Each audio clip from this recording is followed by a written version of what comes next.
glad to have you on. Let me first. Is this a good deal for North Dakotans? When North Dakotans hear, that so many out-of-state students are coming to North Dakota, is this a good deal for them? That's a good question, and I'm not so sure. After all, it's kind of nice to know that you're popular and that people in other states like you, but you're paying a pretty high price for this because the state subsidy of students in North Dakota who go to colleges and universities is very high, and unlike most states, which charge out-of-state students triple the price or very, very high tuition compared with in-state students, North Dakota does that to a much lesser extent. And therefore, it's probably true that the taxpayers of North Dakota are subsidizing to a considerable extent the inflow of all these students into the University of North Dakota, into NDSU, etc. And you have to ask yourself, what are we getting out of it? So, it's nice to make the Wall Street Journal. It's nice to get that publicity, I guess. But what happens to the students when they graduate from college? Do a large percentage of them stay in North Dakota? Do a large percentage of native North Dakota stay in North Dakota? So these are kind of questions the people of the state need to be asking. One of the studies that you had done in North Dakota is that actually a lot of these students who are graduating from college here, whether they're from in the state or from out of the state, aren't staying here, are they? Yeah, that's correct. That's correct. And so they're going. And where they're going, yeah. I don't know.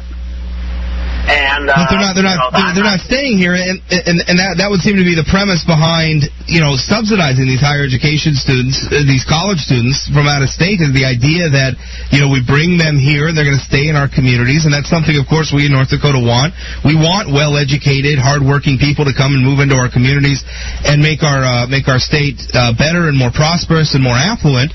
And that seems to be the narrative we're getting from higher education. And what you're saying is that that's not correct. That's correct. I think that there is two different stories out there being told. One of them is the story of the university establishment, the presidents of the universities and all, who say universities are good for economic growth, we need to increase enrollments at the schools, and so forth. There may be some superficial truth to this, but when you get down to the details and you see that the big increase in enrollments is coming from out-of-staters who go back to their states, maybe the people, what that may mean is that the people in North Dakota are, in effect, providing the human capital for the folks not in North Dakota, but in North Carolina or other states. And so this is something that you need to think about. I wanted to ask you this specific question because one thing that the article cites is that the National Science Foundation's rankings for federal research expenditures, which the journal describes as a key measure for the prestige of research universities, ranks NDSU and UND very high, noting that they leapfrogged over 30 other institutions over the last decade or so. Is that an important measure, though? I mean, obviously, I'm not saying that research at these universities isn't necessarily important, but in terms of being a parent who's thinking about sending my child to a particular university, is that a useful metric? For the purpose that you mentioned, I don't think it is a terribly useful metric. It's how much grant money is the university bringing in. Grant money has very little to do with educating students. In fact, sometimes the correlation there goes the other way, that schools that become so interested in research and so emphasizing of research activity sometimes lose sight of the mission of the undergraduate students. Now, I'm not saying that that's happening in North Dakota, but that is often a concern that you have when you get big increases in research funding. The professors are getting paid usually lucratively because they earn extra money, they get summer pay, they get sort of overload pay and so forth to do research. and that leads them in some cases to neglect their teaching responsibilities. Is it a fair criticism? Because something the Journal article notes is that, we've obviously had a decline in the number of students coming out of our K through 12 education system. So we've had fewer students, and the article essentially states that that North Dakota, saw a decline in in-state students, and so, sort of, rather than downsize the number of universities we have, which we have 11 campuses in the state for just 670,000 people, in order to sort of stop that gap, what they did was we invested a lot of money in bringing students from out of state. Would it be fair to say that there's a little bit of empire building going on here? Like this is just sort of a branch of the government that doesn't want to get smaller, so they're looking for ways to just pack people in?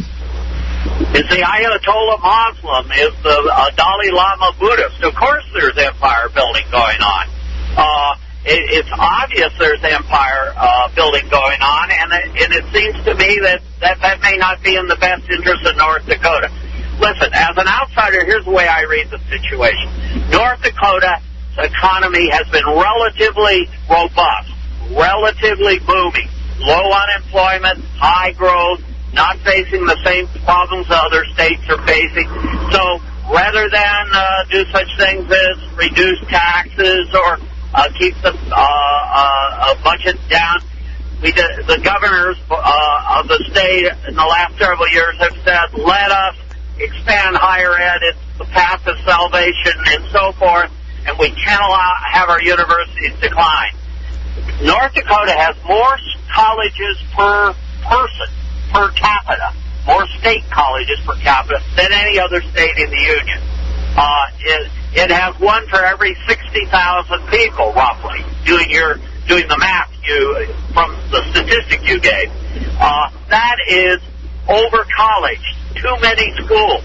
And rather than import students from other states, you should do some downsizing. It would seem to me if maximizing the welfare of the people of North Dakota is the goal. Let me ask you this question now as well. A lot of people argue that bringing all these students in from out of state has a big economic impact because the students come here, they rent apartments, they shop here, and things like that. Now, obviously, we address the fact that a lot of them don't stay. When they're done getting their education, a lot of them, if not most of them, leave.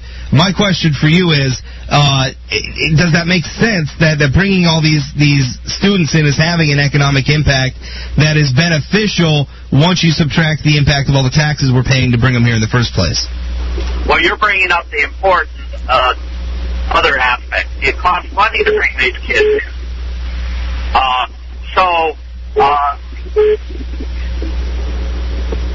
Are you there? Yes, we're here still. Yeah, I'm sorry. I'm driving a car and I'm getting another call, but that's all right. Excuse me. The bottom line of your question is it costs money to keep these students subsidize them. If you had cut taxes, say, instead of using this money to subsidize out-of-state students, you would get that same kind of spending. Citizens of North Dakota be spending more money in restaurants and more money in bars and more money going to the movies and all the things which would be positive to the state. So, yeah. So essentially, what we're talking about is it doesn't offset. I mean, there's not an economic plus here to bringing in all these students. Dr. Vetter, thank you so much for being on the program. I appreciate it. We got to go to a break, but certainly appreciate your insight into this issue.